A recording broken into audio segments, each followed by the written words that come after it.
I'm leaving. Ladies and gentlemen, the Judge Dread of England, Mr. Graham Moore, Dirty Dragon. Thank you. I'm going to attempt to walk out through the front of these and hopefully it won't all go pear-shaped. They shouldn't go over, but it's not... This is designed just to make sure everyone knows who I am. My name's Graham Moore, otherwise known as Daddy Dragon. Where did I get the name Daddy Dragon from? Because I always spoke of England, and because the original English flag is not the St George's flag, it is a Whiffin, right, which is a two-legged dragon, right? So again, you've got someone who's walking about at the moment. There's different forms of the dragon. The lions are the lions under the throne. Used to be known as our judges, believe it or not. And then you've got the St George's flag in itself. So hopefully, is everyone hearing me all right? Is this mic too close? Right, so, why did they call me Daddy Dragon? Because people then started to send me, because I was showing them the laws of England, etc. They started sending me books, and in it, they said to the father of England, right? Because I kept talking about England, England, England. We are 1,098 years old as a country, as one nation under God, a Christian nation, right? Whether or not you like Christianity, whether you're a pagan, I don't care what you are, some things people have said today are near the truth, but not bang on. But it's just mainly, some people just need tweaking, right? Majorly tweaking sometimes, but mostly just tweaking. But from that come, from the father of England, and Father Dragon, which is what they used to call me, come a nickname, Daddy Dragon, and then it got down Americanised to DD. So everywhere I walk, they go, all right, DD, right? And if I go over to America, they go, it's DD. Most people don't even know my real name.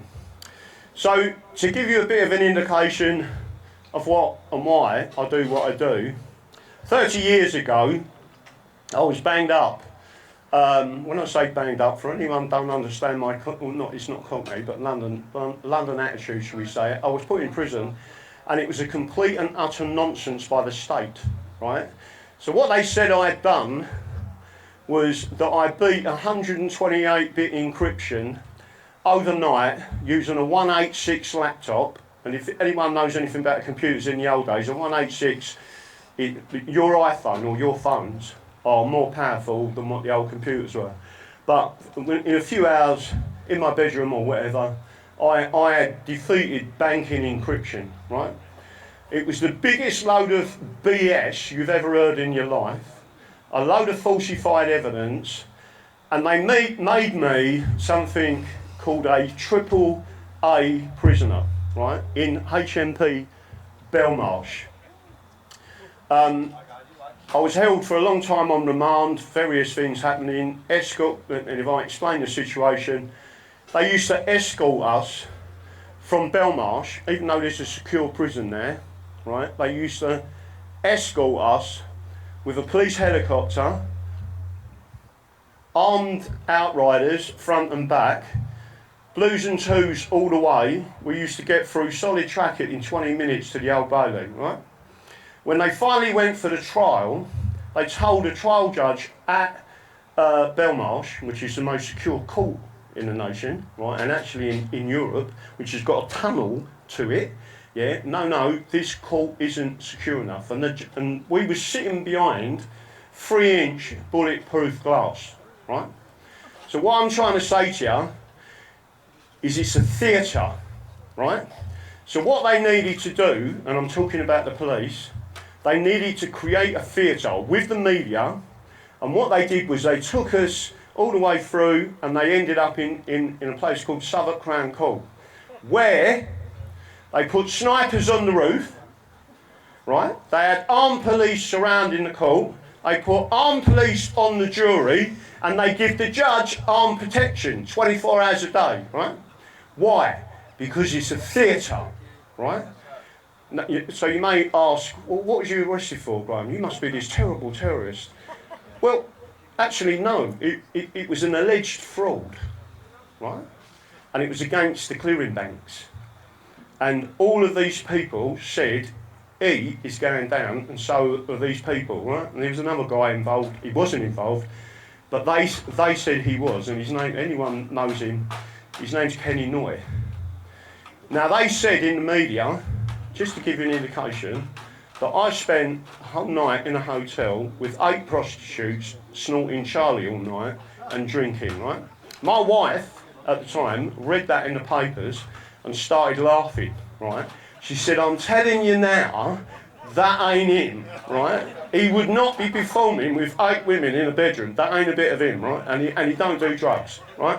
So all her family are saying, look what they say he's done. She said it's rubbish. It's not like that, right? So anyway, instead of creating anger against the system, like someone called, anyone heard of Charlie Bronson? Well, I've actually met him, right? When we was cat A, he come up and shook my hand and said, I like you, boy. Well done. You're really intelligent. I said, and my brother was there and he went, as he walked away, right? Because he was a very dangerous man, still is. But he fought against the system, right? And you can't fight against the system if you're in prison unless you do it a particular way. So when we was banged up 23.5 hours a day, instead of turning my anger on the system and the people, which is you, because I know you wouldn't have agreed with what the police had done and what they'd set up and it was complete and utter nonsense. So instead I started calling for the law books, right? So I don't know if you know, but in prison you've got a really good library. Well, I had the Archibalds, I had all these different books, and then people started saying to me, I sent out a thing to my wife, by the way, you can't have normal visits, right? It all has to go through the Home Office. And if you're not approved by the Home Office, you don't get visits, right? So, cut a long story short, I said, I want you to send me a book in. It's called Prison Law by Simon Crichton, and he was a solicitor. And I read his book and I studied it. Well, we was banged up 23.5 hours a day, me personally, for over a year, right? That means you do not come out your cell. The only time you come out is for 30 minutes. You get your food, go back in, you're locked up. That's it. No exercise, no nothing, right? In high security situation, which means any time I left my cell, I had to come. They have to have a book. It's like a passport within a prison.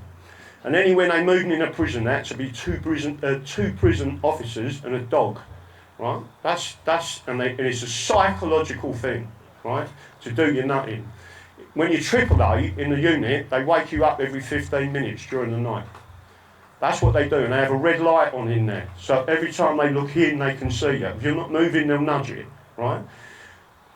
So getting back to what I was doing, and this is just a brief so everyone understands, I started to say to people who were all Category A prisoners, right? By the way, anyone remember the Israeli bombing?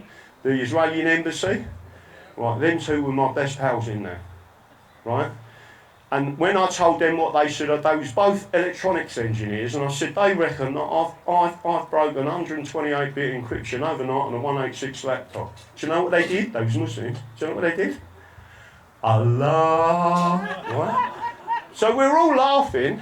He says, he's told me what had happened with him. I said, so you've been set up, right? It now turns out that Mossad planted the bomb outside the Israeli embassy and blamed the Palestinian Liberation Organisation, right? So it's not as if I know what these people have been doing for a very long time, right?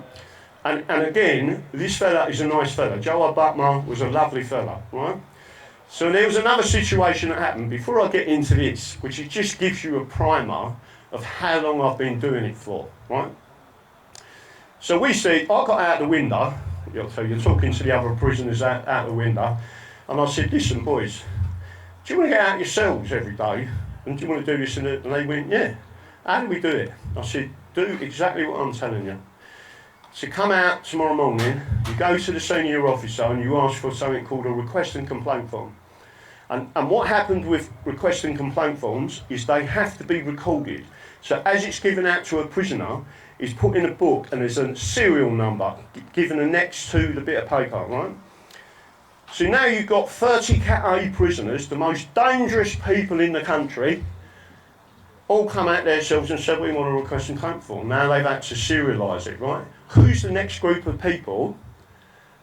that see that there's been 30 requests from counties. The Board of Governors. Board of Governors are people like you, right? That walk into a prison and say, we want to expect this, that and that, right? And they say it to you. And then they come on the wing and say, what's the problem, right? Cut a long story short, there was other things that happened, but Joe Butler had a serious problem, medical problem. He was banged up 23 hours a day as well. He then went to court and complained to the High Court judge that he was locked up 23 hours a day, right, or 23 and a half hours a day. So the judge said, call the governor up there. So this is the #1 governor of the most secure prison in Europe, right? Governors come up there and said, no, they're let out, they have association, they have exercise, they do all this, right? Blatantly lied to the judge.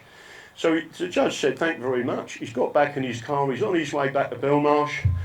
But Joe Hyde and the guy who was with him said to their barrister, ask the prison officer standing in the dock with us for our book. Remember that passport where I said every time you come out your cell, it's 90. When you come out, the time, how long so it gives you a total, how much time you spent out of your cell. So what happened? The judge, it was passed to the judge, he looked at it, he looked at the prison officer, he said, right, and he told the usher, get hold of that governor, I want him back in here. Right, so the governor's had to spin his car around, come back up to the High Court, and the judge said to him, are you going to tell me the truth? Because I've just read that book. And what the judge said, this is High Court judge, he said, you've got 2 double category A prisoners for alleged, right, they're on remand, alleged criminal terrorist offences. If this is true, I am considering giving them both bail. Do you understand that? And the governor said, yeah. He said, what are you going to do? He said, we'll go back and sort it out. The very next day, with everything that we was doing, we was all of a sudden, we was giving cleaners jobs on our wings, we was walking around the yard, right? We was going to exercise, we was doing all these things, so we got everything we was entitled to, because one person said out the window, listen, you've got rights, and your rights within this prison are not governed by that governor, right? They're governed by law, and that is the law of the land, right? That's what happened. After that, I accused the people at my cell door.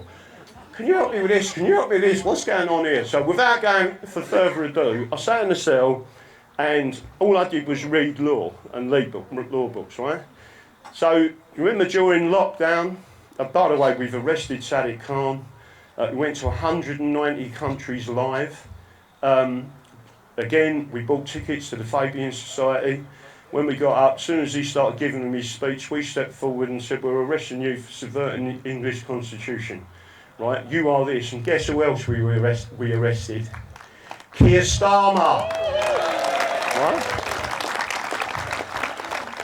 So people need to understand, it's not as if there's people not out there doing it, but when my channel was live, 100,000 subscribers on YouTube, they shut it down. Built it up to 25,000, they shut it down. Built it up again to 2,500, they shut it down. The truth tellers, they shut down.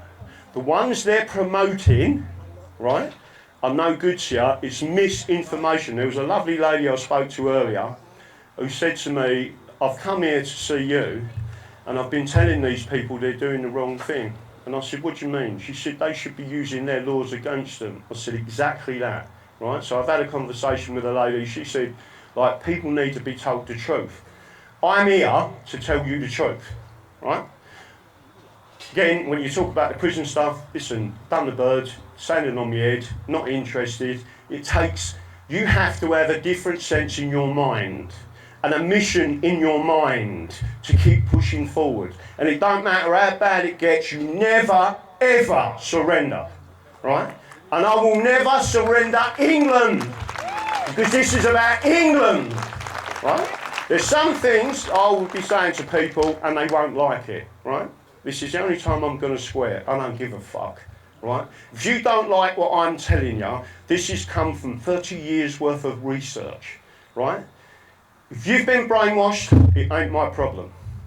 is your problem, and you're causing a problem for your grandchildren and your future generations, right? So understand that. The first question I'll ask anyone, because it needs to be interactive, how many people here regard themselves, it's a two-part question, do you regard yourself as British or English? So the first thing, how many people here regard themselves as British?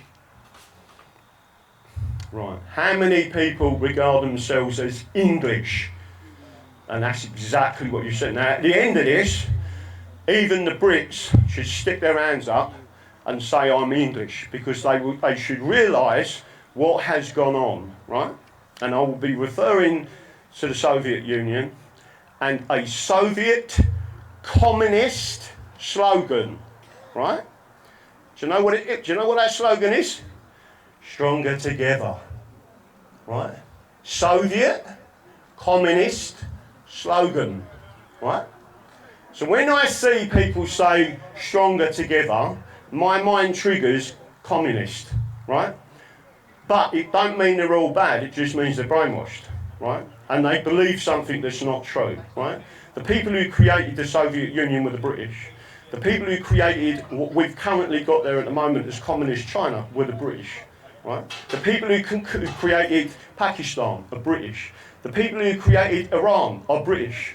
The people who created Israel are British, right? And when you understand that every single flashpoint in the world was created by the British, not by the English, the Welsh, the Scots, or the Irish, and guess what? Another nation that no one talks about, Cornwall. It's a separate nation. Whether you like it or not, it's a separate nation, and I believe in self-determination, the #1 human right. So before we go any further, I'm hoping this is going to stretch a little bit and we don't get any, oh, that's gone a bit too far. Getting back to what's really going on out there at the moment, right? England has been one nation under God for 1,098 years, right? So we're 2 years off 1,100 years. The British Union, the political union, and there's two unions, right? You've got something called a common law union that happened in 1603. Not got a problem with that. If you want to keep your British flag, right, which you can't see anyway, which is really good, right, you can keep that. It ain't a problem. The problem comes when you get the political union, and you was warned by your ancestors not to go into a political union with Scotland, right? The Scots were rioting when it happened. 3 major cities. Guess what? The Brits brought in the military, right? So I know these wonderful military people who have been here today, and I'm not disrespecting them, but they on a number of occasions have been turned against the people because they're getting their silver shilling off of the government, right, and off of the crown, right, and their pensions, right. And there's a different subject called militia. And if you want, again, I normally turn the camera off when I talk about the militia because I'll tell you what a real militia is, right? So we had a number of, so first of all, we're talking about the English Constitution. There is no such thing as a British Constitution. There is no such thing as British law. There never has been, there never will be, right? There were a number of charters and agreements, etc. But a charter is, in effect, a statute. Statutes come from Parliament, which expanded the franchise. So there's more people that was involved with the decision making. A charter was made by King in Council, right? And King in Council still exists today. They can still make law, believe it or not, right? They don't do it because most of that's been removed by the Parliament, right? And if you read A.V. Dicey, he wrote a second book, and what I call the lefties. By the way, I'm not left or right. I'm a constitutionalist. There's a big difference. I believe in the rule of law, and I believe in right and wrong. I don't believe in political ideologies from anyone, and I don't believe in any form of religious doctrine. Right. So we're going to get into that, and I will show you what it is that the English, right, refer to. By the way, all of these rights were transferred to America, and then I'll get into what happened there. So everyone's heard of, or should have heard of, the Magna Carta. So the Magna Carta was, it was actually brought about because there was originally another one which was called Charter of Liberties, and it gave us loads and loads of rights, etc. But it was mainly, and it was in perpetuity, which means forever. And what happened then was that the Crown and these merry men had decided to go against what the Charter was. So that was the Charter of Liberties. And what happened was they got hold of King John, and some people say, yeah, but it was under duress, right? Which is absolute bullshit, right? At the time, we had, and up until the 1800s, we had something called deed of battle. That meant if you won a fight, a land, or whatever, you know when they used to slap someone around the face and then challenge them to a duel, that was all deed of battle stuff, right? And then they brought in defamation laws because people kept killing each other, right, on a Sunday morning. So what they're doing now is they walk on, and they called it on with King John, and they said, this is the Charter, and you're going to seal it, right? So he didn't sign it, he sealed it. And he agreed to all of that. Then some people say the Pope annulled it. The Pope couldn't annul it, right? You cannot annul that Charter. And there was various reasons why you couldn't, and one of the reasons is it's called deed of battle, right? Which is nothing to do with a Catholic Pope. There was two other, and I'll never forget, I always forget the names of them, and the reason is because they are in Latin. But the Magna Carta wasn't just one document, it was a trilogy. And when you understand the trilogy, you understand that it was an oath that took us all the way forward, right? They could never rescind it, not any part of it. But Parliament itself, when it became Parliament in 1275, the first Statute of Westminster, which we're using in a High Court case next Friday, right? You cannot rescind the Magna Carta because it was, and again, there's an important word here, often misused by people. It was out of Parliament's jurisdiction, right? Parliament can't annul something that it didn't create, right? It can't do that. And to be fair, some people are right in what they say. It depends how they actually say it. But it is the common law that controls statute. That is true. It does. And Sir Edward Coke was the first person, I think that was in 1610, of this famous case, Dr. Bonham case, where he actually said that the common law will control statute, and if there is a repugnant law that is against justice and right, the common law will annul it, right? So there's a particular phrase for this, and that is that you cannot have bad law in England, right? If there's anything that the people regard as bad law, if we rebel, right, in enough numbers, which is why the media don't show the rebellion, then it's what's known as repugnant law. If it's repugnant, it's nullified by the courts, right? And it can be nullified by the people. But as you walk through this, there's certain elements that I'm going to get to.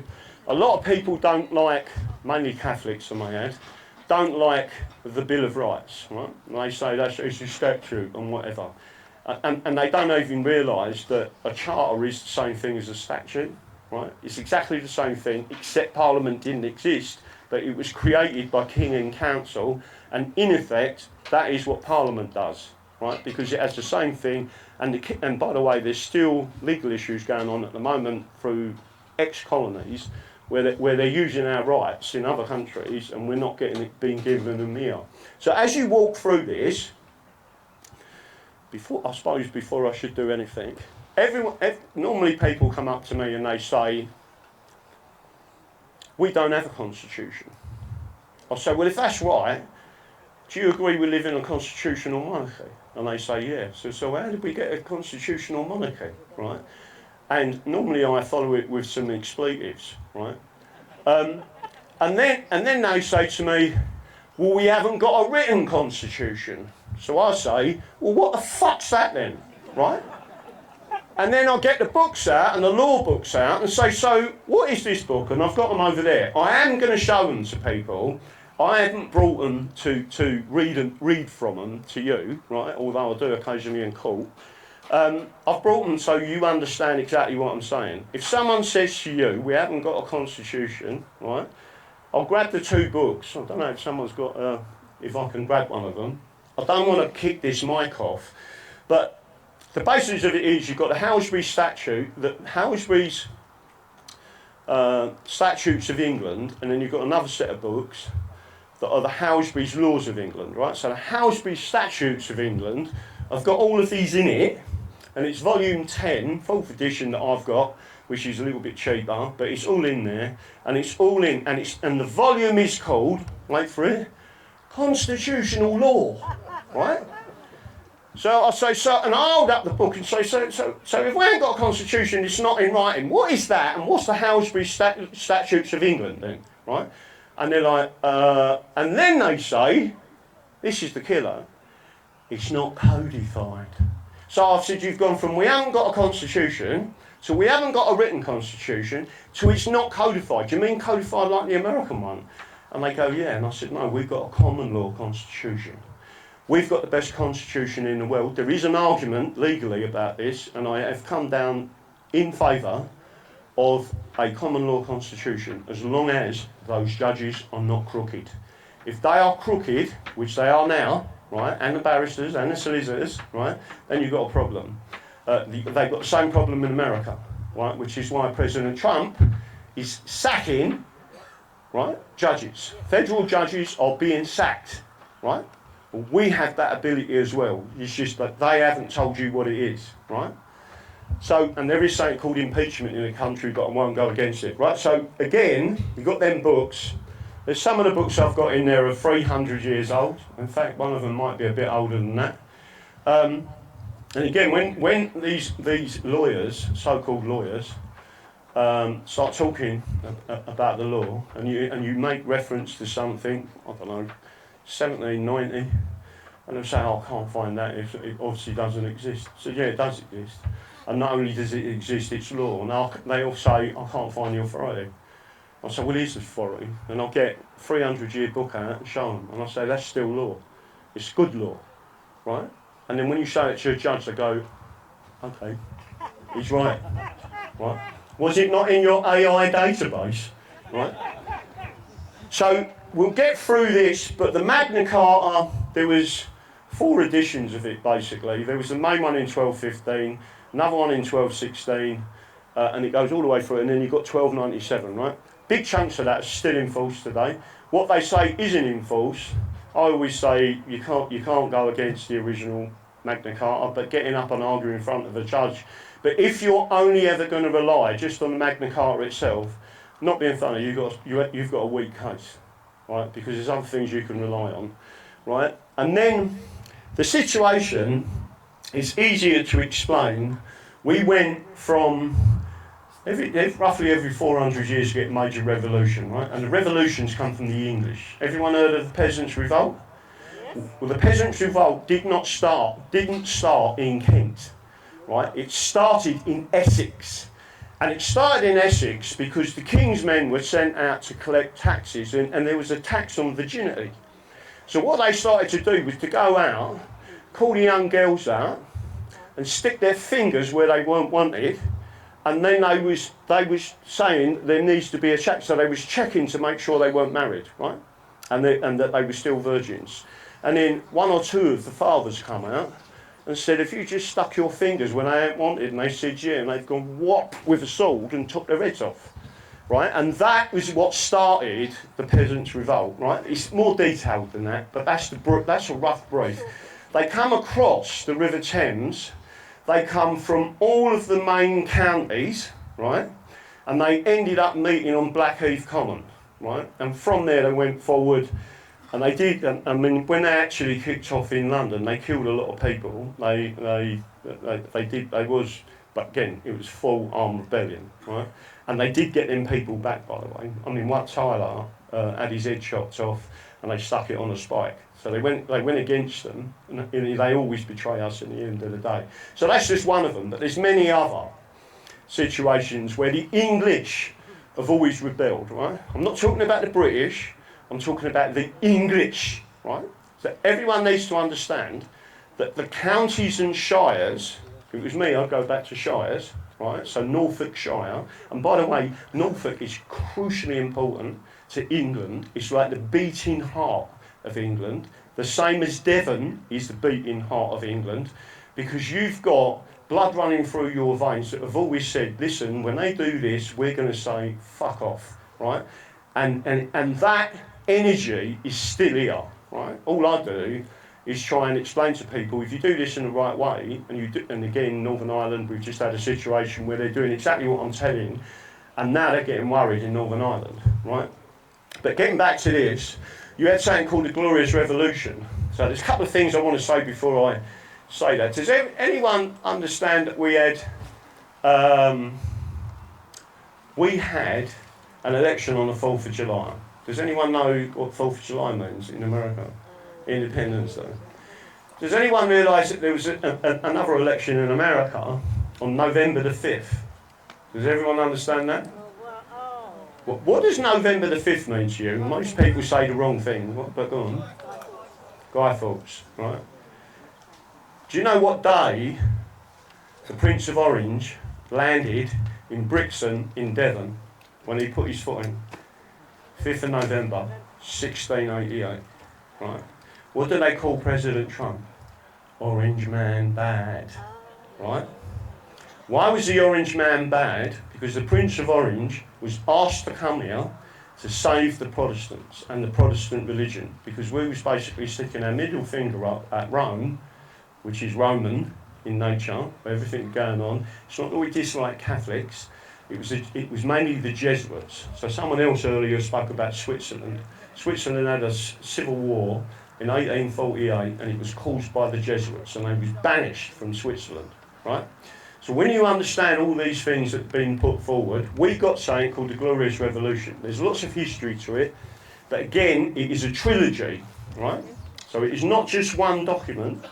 You've got something called the Declaration of Reasons, where he read out his reasons for coming here, which they never tell you. If you go and read that document, it's like today, right? But the names have changed. But it's exactly what's happening today, right?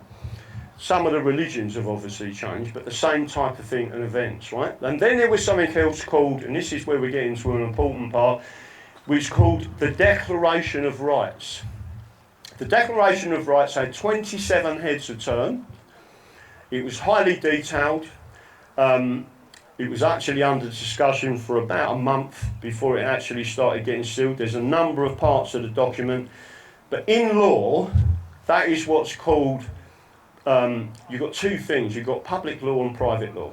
The Declaration of Rights is your private rights, right? So the Crown agreed to it, and taking that forward, that's exactly what happened, right? That oath was in there, so the Coronation Oath Act, there's lots of other little bits to this. The major point I'm trying to get at to you is you've got two sets of laws that protect your rights and protect you, protect your future generations. The private law rights and public law rights. So from that, we basically got, and again that's gone up in the background, well done. They had to create a way of recreating the Declaration of Rights and putting it into the Bill of Rights, right? And that becomes public law. So you've got two forms, it's called belt and braces, right? So they created the Crown and Parliament Recognition Act, 1689, that allowed them to then create that. But everyone should understand something here, right? We did not have a king. We was called a kingdom without a king, right? So if anyone wants to know who's truly sovereign, if you haven't got a king, and the people are coming together in two parliaments, by the way, Lord John Somers, Chief Justice Holt, they created this and created the Rights Committee. Who are the people who are really sovereign? If you've got a convention parliament, really important word, right? Convention parliament is ultimate, right? It's not an ordinary parliament. It's been created for a reason. And when you understand that all of these rights come from a convention parliament, they can never be repealed by an ordinary parliament. And these documents actually told you, you cannot erase these rights. Once we close this convention parliament without a king, and we go forward, and that king takes that Coronation Oath Act, and the Accession Oath Act, which come later, that's it. It's finished. You can never take these rights off anyone, right? So it went over and we got basically the Bill of Rights. So one of the things that you all need to know, all of these rights, so a gentleman was talking earlier and he said, like, the Americans have got this, right? The Americans got it from us. America is an image of England in 1688, right? And once you understand that, you understand, except they kept their grand juries. I'll go through this in a minute and you'll understand it. Who took all your rights off you? By the way, you can still get them back, because they can never be rescinded. It was by oath. So when you look at the Crown and Parliament Recognition Act, that's how they created the Bill of Rights. And then you've got something else which is really important, which is the Act of Settlement. Now, Chapter 4 of the Act of Settlement is really important. And by the way, if you read the top part of that, it says, an act for the further limitation of the Crown and better securing the rights and liberties of the subject, right? Chapter 4 tells you that the England's laws are the birthright of the people thereof. It's still law, right? So what we're talking about is your inheritance, right? So people have spoke about trusts.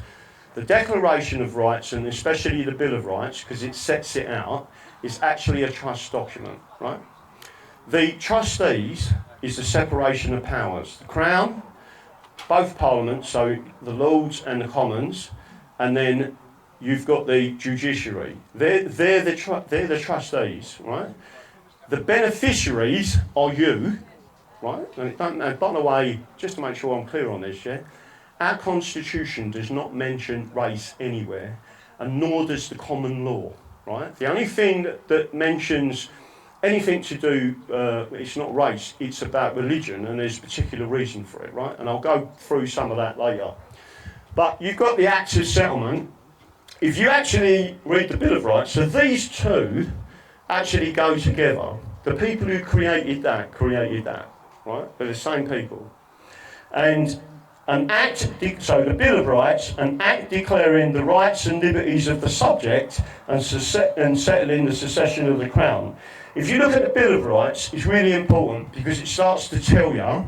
So if you go to the heads of declaration of the Lords and the Commons recited, this sounds technical, it's really simple. If you don't understand contract law, it's really simple. There's the heads of terms, you can't go against them once they've been agreed, right? Whereas the late King James II, by the assistance of diverse evil counsellors, right, means privy counsellors, the word is evil in there, diverse means different thinking to us. What that means is subversion, right? And if you want to talk about diverse, you can talk about, like our school system at the moment, right? They're subverting kids' minds, especially with the nonsense and talking about all sorts of horrible stuff that they shouldn't be teaching kids, right? So, whereas the King James, in assistance of diverse and evil counsellors, judges and ministers employed by, so judges, right? So they're telling you the judges are crooked. It's not the first time this has happened, people, right? What I'm telling you is how to take it back, right? And then you go through it, it says, employed by him, did endeavour to subvert, right? Remember what I originally said? We arrested Sadiq Khan and Keir Starmer for subverting the English constitution. Right, it's a hanging offence. That's why we had a gallows outside, right? And the police went to us, you're not going to hurt anyone. I said, no, it's just for show, honest. We won't stick it on unless we get half a chance, right? Subvert and extirpate the Protestant religion and the laws and liberties of this kingdom, right? So it tells you, subvert the laws and liberties of this kingdom. The laws are crucial. Your liberties are part of your inheritance, right? Think of this as a trust. They can't take them off you. If they do, it needs to be corrected in law. The problem is, you're not being taught what your rights are. You wasn't taught at school, right? And it was people like me who sat in a prison cell and went, they can't do this, surely, right? And then, obviously, my dad ran his own business for best part of 50s, 95, right? Run his own business, owned his own factory, he couldn't read or write. He was a tradesman. Taught me a trade, right? He was a tradesman, but he couldn't read or write. He taught me to read when I was 4 years old, even though he couldn't read, right? He made me read, right? So I used to sit in a prison cell and I'd be reading these books saying, how can they do that? And I'd read the paragraph and say that ain't right. Right? And again, you've just got to understand, once you start to trigger your mind and you understand what they're doing and how it is unlawful, my job is not as a solicitor or a barrister. My job is to empower you to understand what your rights are. And it starts with understanding our Constitution, because everything stems from that. If you don't understand your Constitution, which is fundamental, right, they call it undoubted rights. So let me go back to the Convention Parliament, because it's really important, right?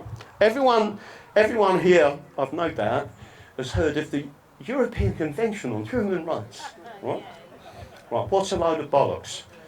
And the reason it is, right, quite simply, is because they're called qualifiable rights. What does qualifiable mean? It means it can be taken off you, right? Well, a right can be taken off you by your government. Oh, this is going to be nice, isn't it? All right, well. Well, ladies and gentlemen, we'll get undercover for a few minutes and we'll play it by ear. Thank you.